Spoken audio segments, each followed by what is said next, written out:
My daughter had an accident at her study abroad destination.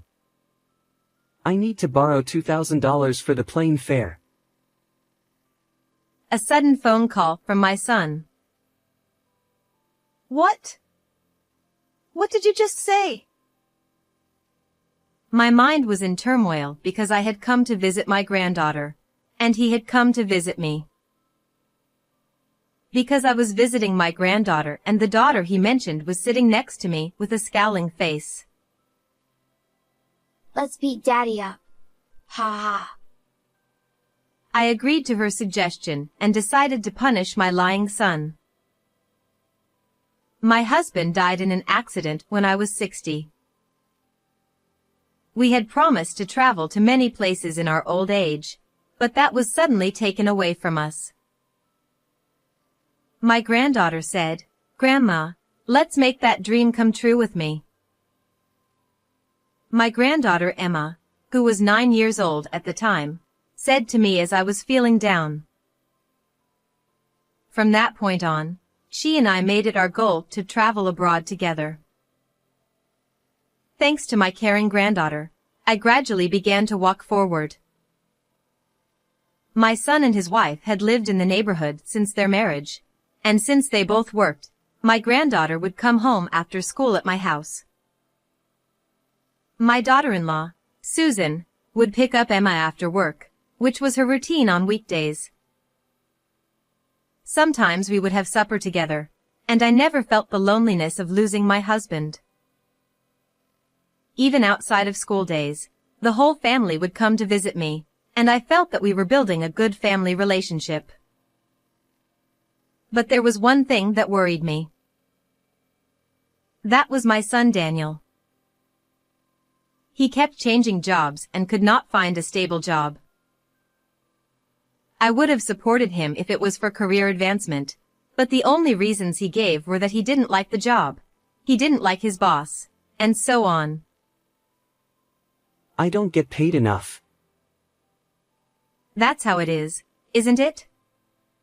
Every time you change jobs, you're starting from scratch. I know that, but I can't find a company that fits me. I blamed Daniel for coming to my house and blabbering, but it didn't seem to affect him at all. But he has a family, and he can't be talking like that himself. Don't give Susan and Emma a hard time. You need to buckle down and get to work. I used to say that every time I saw Daniel's face, as if I had a habit of saying it. He would reply, "Yes, yes, I know," but in the end he kept changing jobs after that.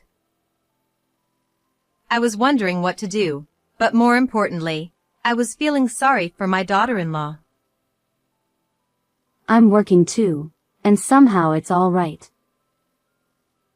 Susan smiled back at me, saying so.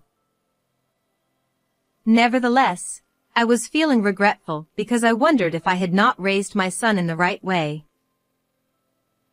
However, there was no way my son could understand my feelings. Finally, he even started asking me for money from time to time. I can't do that, not even in a parent-child relationship. I'm sorry. Well, you might be putting Susan and Emma out on the street. Even though I refused, he kept bringing up his wife and granddaughter to gauge my reaction. When he said that, I couldn't prod him any further either. I understand. But make sure you use it for the both of them. Okay, leave it to me. Daniel replied in a light-hearted tone, and I gave him some money, but not much. Years later, as a junior high school student, Emma was interested in French. She learned it in class and became addicted to dramas and movies. From there, she studied hard and took French exams and passed them one after another.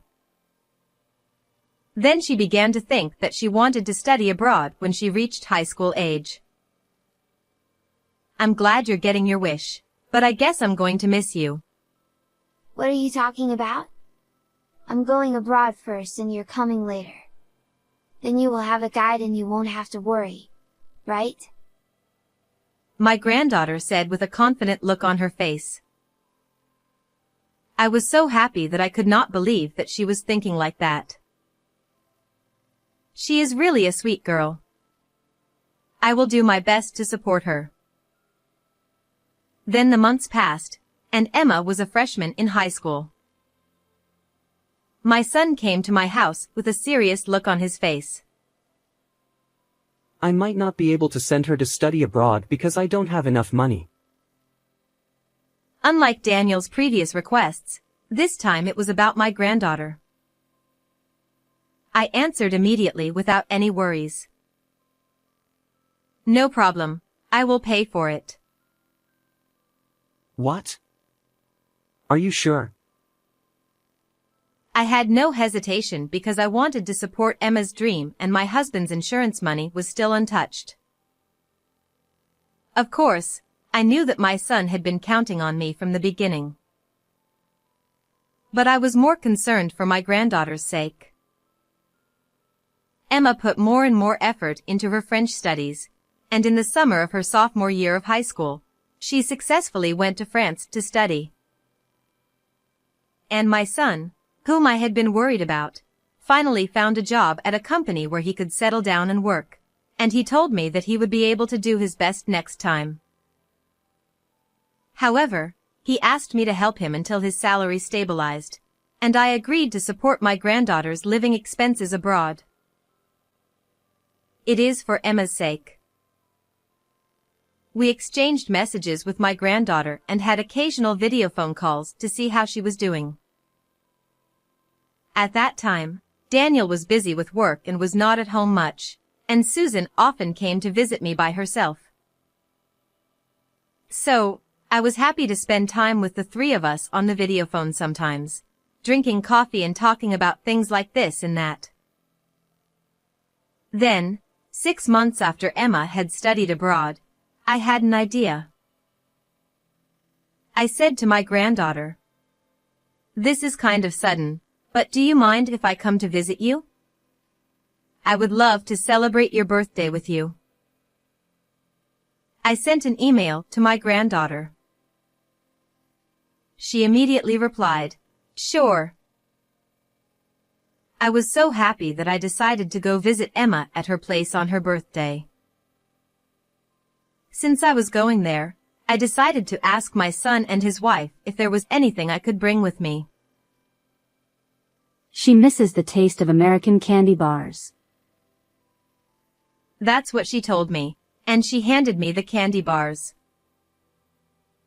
How about Daniel? I think I should ask him too. He's away on a business trip starting today. And I don't know when he will be back. Oh, I see. Then you don't have to ask him.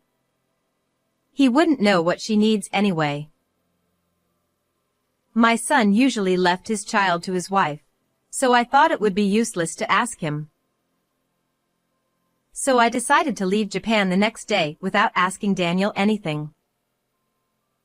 Grandma. When I arrived there, Emma met me at the airport. We were happy to see each other again after 6 months, and we spent as much time as time allowed, sightseeing and chatting. Although there was a time difference between the US and France, we were so happy that I didn't feel tired at all. On the day I returned home, as I was packing my bags at the hotel where I was staying, I received a call on my cell phone. Oh dear. Who is it?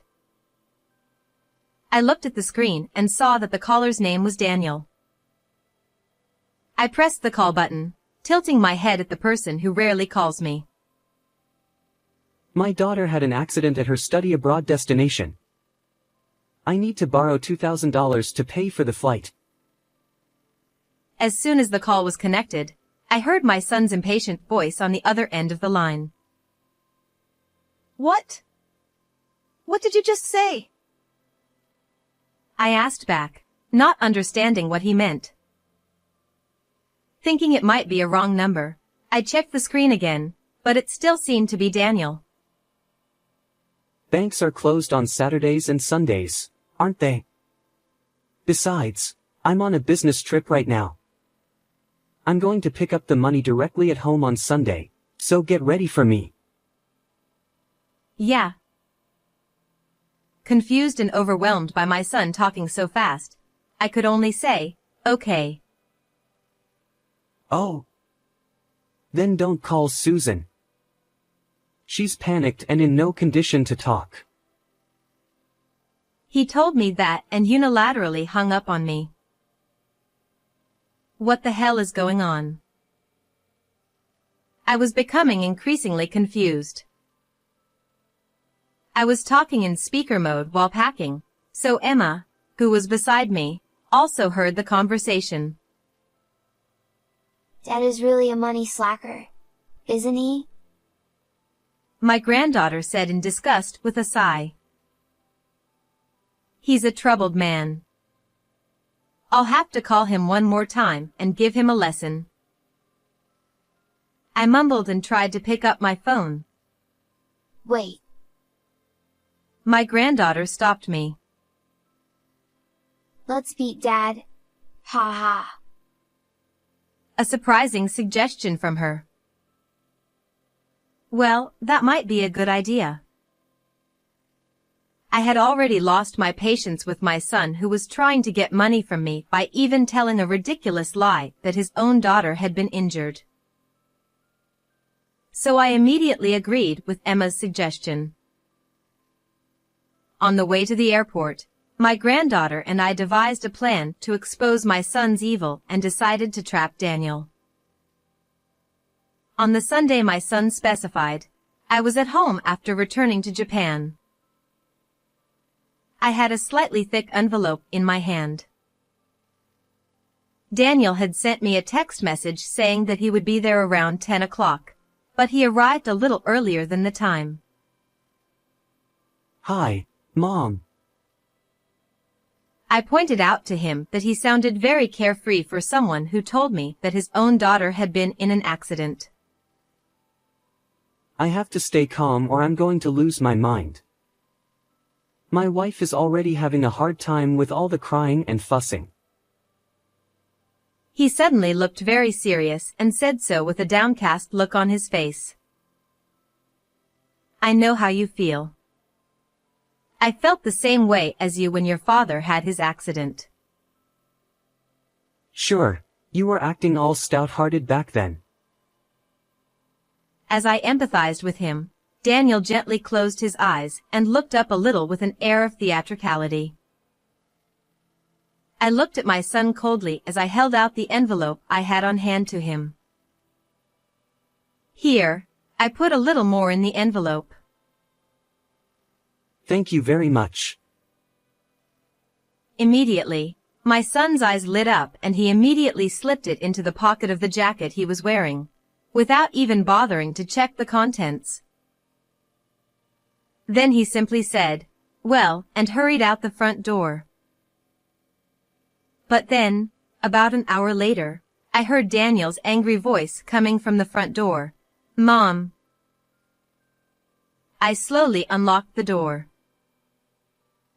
Oh my goodness, what's going on? What do you mean by that? About what? It was obvious that he was annoyed by my blurted-out response. You lied to me about the money being in the envelope. I was in big trouble. My son yelled at me loudly. Oh no, you are disturbing the neighbors with your yelling. Why don't you go inside for now? I told him in a calm voice and led him through to the living room. You know, I'm a busy man. Daniel followed me, mumbling something. But as soon as we entered the room, my son stopped moving. What? Why? Then he let out a startled cry and backed away. Dad, you... Long time no see. That's no wonder, because in the living room, there was my granddaughter and my daughter-in-law. Honey, welcome home. Susan, too, smiled, not quite a smirk, but more of a grim smile. Wait a minute. What does that mean? Confused, my son's mouth was still open.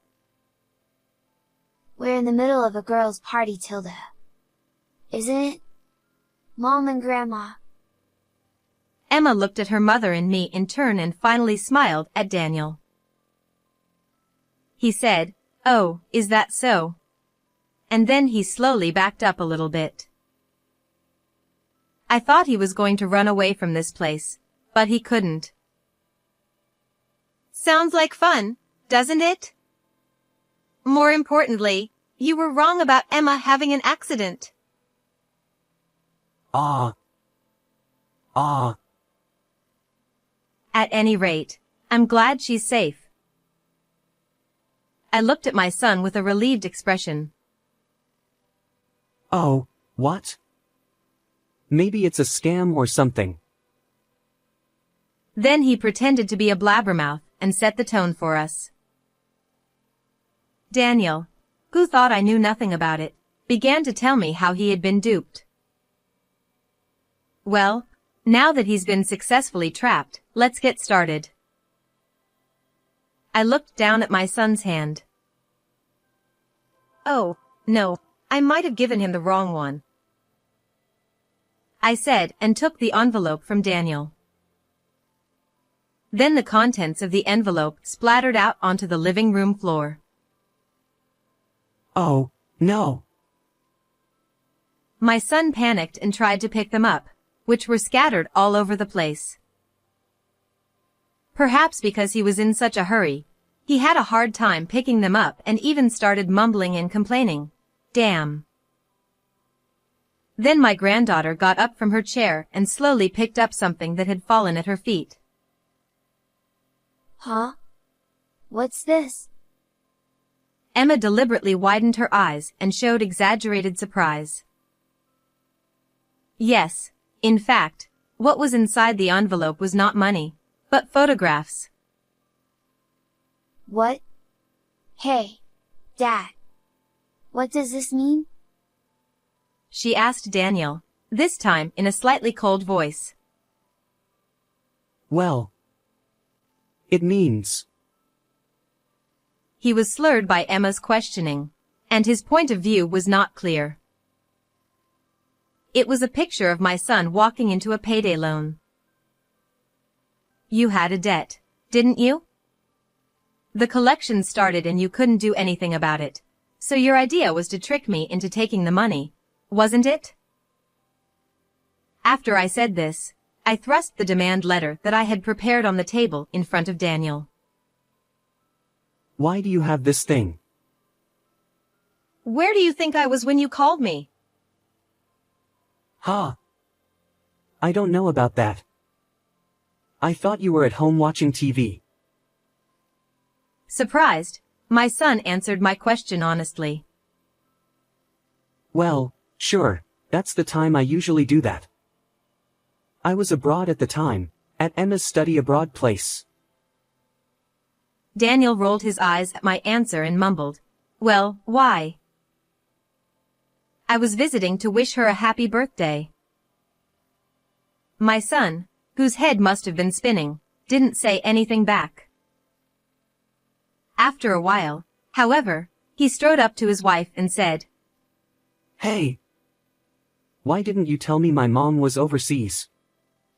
You must have known about it anyway, now that you're here too. Daniel squealed at Susan as if to question her. Then his wife stood up and glared at my son. Yes, of course I did. I asked her to give Emma the candy bars. I couldn't talk to you since you never came home. Not to be outdone by him, Susan retorted at once. Daniel choked up and fell silent. I was calling my daughter-in-law after making plans with my granddaughter and deciding to trap my son. Then she didn't seem to be anxious. Finally, he even decided to pretend that even his own daughter had been in an accident. She was stunned. Everyone in the family knew that he had been sloppy with money for some time. In fact, when Susan was cleaning the house, she found a letter of debt demand addressed to Daniel. She was curious about what Daniel was doing with the money, so she apparently followed him several times and took a picture of him going into the payday loan. When I heard this story, I asked her to help me, and the three of us decided to punish Daniel. So this time, I pretended to be fooled once to lure you in. How was our performance, everyone? We gave an impassioned performance that even the Academy Award-winning actresses would have been surprised by, don't you think? Well, that's not all. There are still some interesting developments waiting for you, so please continue to watch the rest of the show. Don't be silly. You got me into a lot of trouble because of that. He did not check the contents of the envelope he received from me and gave it directly to the collection agency. So the person in charge opened the envelope to check the contents, and for the first time, he discovered that inside was photographs. He was asked, "Sir, what is this?" He apologized repeatedly and he managed to get him released from there. That's why, Mom. I need to pay back the loan right away, so please lend me $2,000. Please, I beg you, for the rest of my life. My son had never learned his lesson, and he said the most outrageous things. But I ignored him and focused on him. Susan is paying for your living expenses and I am paying for Emma's study abroad. Then what on earth is your debt for? That's none of your business. Oh. Is it something you can't tell me? As I slowly questioned him, Daniel became silent. Then I'll tell you. What? I took another picture from the table and fluttered it in front of him. I wonder if you were paying your dues to this woman. Yes, Daniel was having an affair and was spending money on his partner until he was in debt. Wait a minute, how much do you know about this? He looked at me as if he was looking at something horrible. Well, I guess that's understandable. After all, everything he did was being tracked. I'm the one who took that picture, too. I had complained to your mother about you coming home late, but I couldn't talk to her about the affair. Susan told Daniel in an angry voice. Apart from the demand letter, Susan had been suspicious of his late return home and had also investigated his relationship with a woman.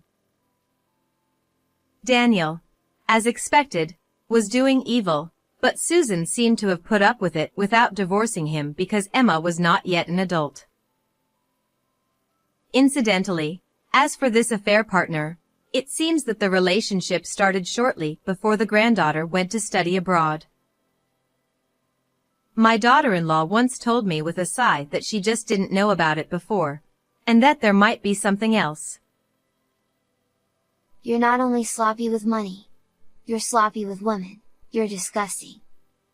Mom, you should break up with him as soon as possible. I'm fine without you, Dad.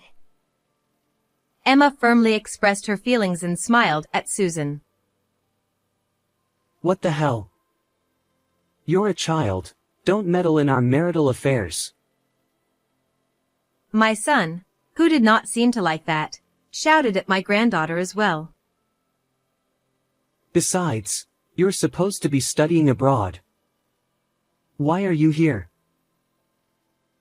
Now that he realized it, he said, "I'm not letting you go there for fun." He accused her. I'm just back home temporarily. My grandmother is funding me quite a bit, and I came back to punish you with her. But even the airfare isn't free. My mom probably paid for it anyway. I just borrowed it from Grandma this time, and I promise to pay her back when I work. I'm not like you. My granddaughter retorted, and Daniel couldn't say anything to this and shut up. She was so much better than my son. Emma says this, too, and you should get a divorce. Susan thrust the divorce papers, with her column filled out, at Daniel. I would also appreciate alimony for the affair and child support, please. The son then made a fuss, claiming that there was no way he could pay. Emma, if Mom and Dad get divorced, you'll be in a lot of trouble, you know. You hear it's tough being a single parent, right? I'll be fine without you.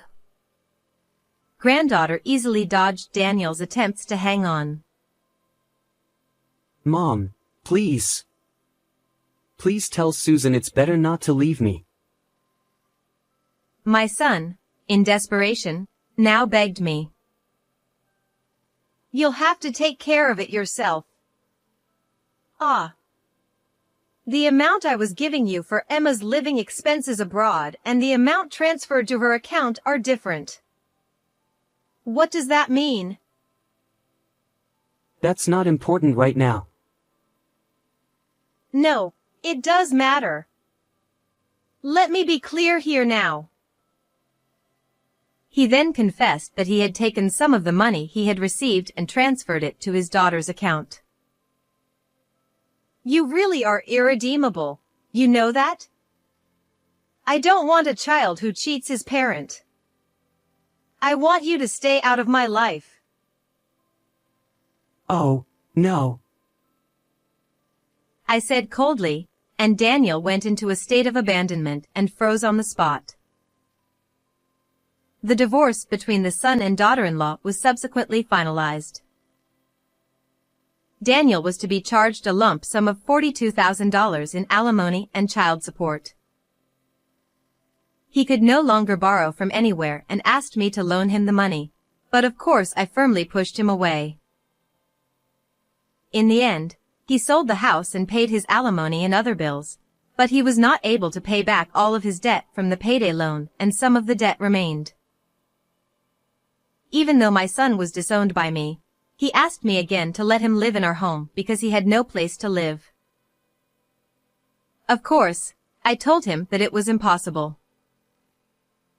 He is now working several part-time jobs in addition to his job in order to repay the debt. Meanwhile, my granddaughter has returned home safely after completing her studies. She is living with her mother in an apartment near me, and we still interact with each other. It seems that Emma now has a goal of conveying the good qualities of the US to other countries. To achieve this goal, she said she would like to travel around the US with me little by little. My senior years are happy and joyful.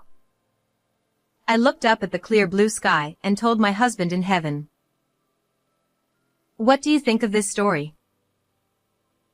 Please subscribe to our channel. See you in the next video.